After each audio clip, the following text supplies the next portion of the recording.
Olá, alunos! Sejam bem-vindos a mais uma aula do curso sobre os juizados especiais criminais. Na aula de hoje, estudaremos o parágrafo 2º do artigo 76 da Lei 9.099. Vamos então à leitura do dispositivo legal. Esse dispositivo, ele trata de casos em que não é admitida a proposta de transação penal, ok? Então, para situá-los, nós estamos aqui tratando de casos em que não é admitida a proposta de transação penal. Se qualquer dessas hipóteses estiver presente, o Ministério Público ele não pode fazer a proposta de transação penal. Então, ele faz uma recusa fundamentada, de forma justificada, tá certo? Vamos então à leitura do dispositivo. Lembrando a vocês que nesse vídeo de hoje só estudaremos o inciso 1º. Os demais incisos serão estudados posteriormente. Bom, disciplina esse dispositivo que não se admitirá a proposta se ficar comprovado ter sido o autor da infração condenado pela prática de crime à pena privativa de liberdade por sentença definitiva. Ok? Então vamos iniciar o estudo. Bom, então esse inciso 1º, ele trata da hipótese em que o autor do fato já foi condenado anteriormente pela prática de crime a uma pena privativa de liberdade por sentença definitiva. Se o Ministério Público pega os antecedentes do autor do fato e verifica que ele já foi condenado anteriormente nessas condições aqui, o Ministério Público ele fundamenta e diz que, olha, não vou oferecer a proposta de transação penal, porque ele incide nessa vedação aqui do inciso 1º. Para nós estudarmos essa vedação, nós iniciaremos com essa expressão aqui, olha, ter sido o autor da infração condenado por sentença definitiva. Vocês veem aqui no inciso que eu coloquei isso em verde, né?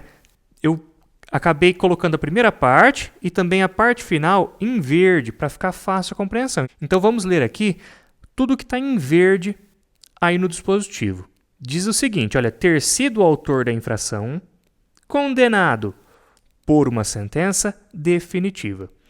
Ok, o que isso quer dizer? Quer dizer que, para que o autor do fato não tenha direito à transação penal, é necessário que a condenação anterior tenha transitado em julgado.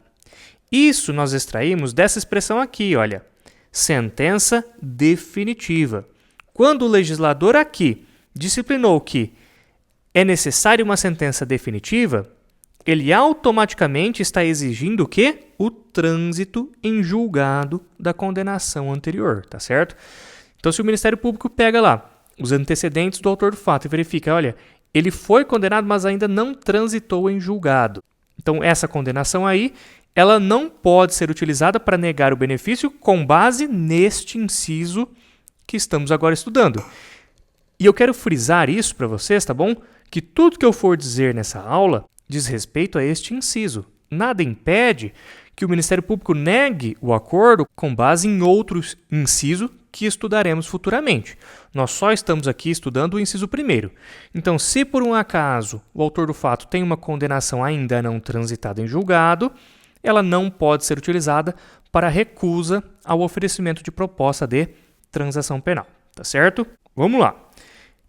Na letra B eu constei aqui o seguinte, embora o inciso não traga qualquer prazo, convencionou-se aplicar o período depurador de 5 anos. Assim, com base nesse entendimento, este inciso não impede o oferecimento de transação penal se a condenação for antiga, ou seja, se ela tiver mais do que 5 anos. Então aqui é o seguinte, vejam que pela leitura aqui do parágrafo 2º, inciso 1º, nós identificamos que ele não traz, nesse inciso 1º, qualquer prazo. Ele não fala assim, olha, ter sido condenado nos últimos X anos. Não, ele não menciona prazo nenhum. Mas a doutrina, vendo isso aqui, ela concluiu o seguinte, olha, semelhantemente ao que ocorre no Código Penal em relação à reincidência, que lá na reincidência existe um período depurador de 5 anos, aqui na transação penal, a doutrina começou a sustentar o seguinte, olha, só é admitida a recusa de proposta se essa condenação ela não tiver mais do que 5 anos. Então, se a condenação ela é antiga, se ela tem mais do que 5 anos, aí, segundo esse entendimento doutrinário e jurisprudencial, seria sim possível o oferecimento de proposta de transação penal. Só não seria possível oferecer a proposta quando a condenação ela é recente, ou seja, ela não tem mais do que 5 anos, tá certo? Então, o Ministério Público analisa a data da condenação para verificar se haverá ou não a proposta de transação penal. Vamos lá, continuando aqui. Esse dispositivo ele também disciplina aqui o seguinte, olha, que esse indivíduo ele foi condenado pela prática de crime. Olha que interessante. Então, esse inciso aqui que nós estamos estudando hoje, ele apenas impede a transação penal se a condenação anterior for por um crime, tanto faz se crime culposo ou crime doloso. Basta que tenha sido por crime, tá certo? Então, legal. O que a gente extrai daí? A gente extrai que, se a condenação anterior for por uma contravenção penal, este inciso não pode ser utilizado pelo Ministério Público para negar o oferecimento de proposta de transação penal. Ah, professor, e qual é a diferença entre contravenção penal e crime? Como é que a gente distingue isso? Isso nós já estudamos no curso, está no vídeo do artigo 61, ok? Se você não se recorda, te convido a assistir o vídeo do artigo 61, que lá vai estar disciplinada a diferença entre crime e contravenção penal. Mas para o vídeo de hoje especificamente, você precisa saber isso aqui, olha, que a condenação anterior tem que ter sido pela prática de crime. Veja também que aqui em laranja, olha, está dito o seguinte, que a condenação anterior tem que obrigatoriamente ter aplicado ao autor do fato uma pena privativa de liberdade. Então, a transação penal ela só pode ser negada com base neste inciso aqui que estamos estudando. Lembro sempre isso, tá? Friso sempre isso, porque nada impede que outros incisos impeçam a transação penal. Nada impede isso. O que nós estamos estudando aqui é apenas o inciso primeiro. Se outro inciso impedir a transação penal, tudo bem, sem problema. Mas com relação a este inciso, a transação penal só pode ser negada se a condenação anterior tiver aplicado uma pena privativa de liberdade. Assim, condenações às penas de multa e às penas restritivas de direitos não impedem a transação penal, tá certo?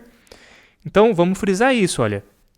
Privativa de liberdade. Se a condenação anterior for por multa ou por uma pena aqui restritiva de direitos, esse inciso aqui não pode ser utilizado para negar o oferecimento de transação penal. Legal, então vamos desenvolver um pouquinho mais o raciocínio. Se a condenação anterior for exclusivamente a pena de multa, não será possível ao Ministério Público negar a proposta de transação penal com base nesse inciso primeiro. Tá, professor, dá um exemplo para eu entender um pouco melhor. Imagina o seguinte, imagina que a condenação anterior é pelo crime de ameaça. Pessoal, o crime de ameaça, ele está tipificado no Código Penal e ele prevê uma pena que é de detenção de 1 a 6 meses ou multa. Então, pode acontecer do juiz condenar o agente, mas aplicar exclusivamente a pena de multa. Por quê? Porque justamente está escrito aqui, olha, ou multa. O juiz pode escolher entre aplicar só a pena privativa ou só a pena de multa, tá certo? E aí, imagina que no caso concreto o juiz só aplicou uma multa. Nesse caso, o Ministério Público olha ali os antecedentes do réu, vê, olha, ele teve uma condenação, mas essa condenação anterior, embora seja pela prática de crime, ela envolveu a aplicação exclusiva da pena de multa. Então, não é possível negar a transação penal com base nesse inciso. Não é possível. Não é possível falar, olha, com base no inciso 1º do parágrafo 2º do artigo 76, nego a proposta de transação penal. Por quê? Porque a condenação aqui do exemplo, ela não foi a uma pena privativa de liberdade? O exemplo aqui, ele trouxe uma condenação exclusivamente à pena de multa. E condenações à pena de multa não impedem o oferecimento da proposta com base no inciso aqui que estamos estudando hoje, tá bom? Vamos lá. E no caso de condenação a uma pena restritiva de direitos?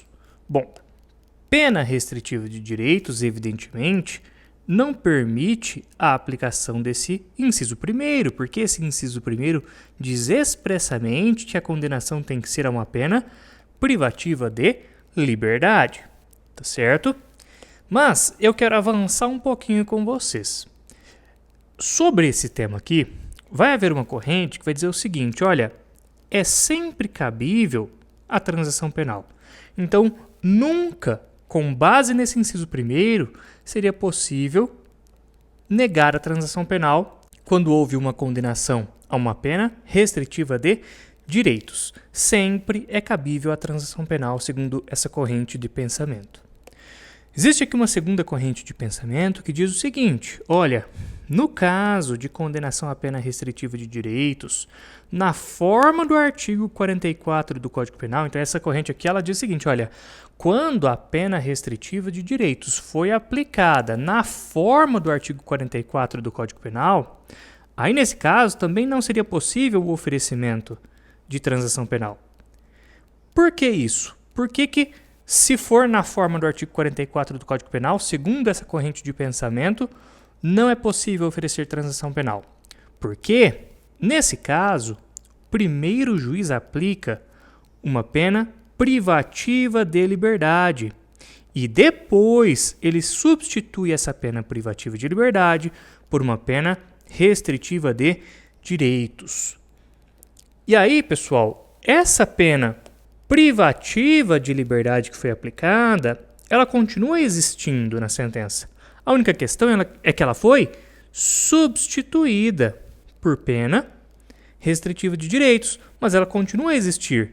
Inclusive, futuramente, se a pena restritiva não for cumprida, o juiz da execução ele pode converter a pena restritiva de direitos em pena privativa de liberdade. Vamos pensar agora num caso hipotético.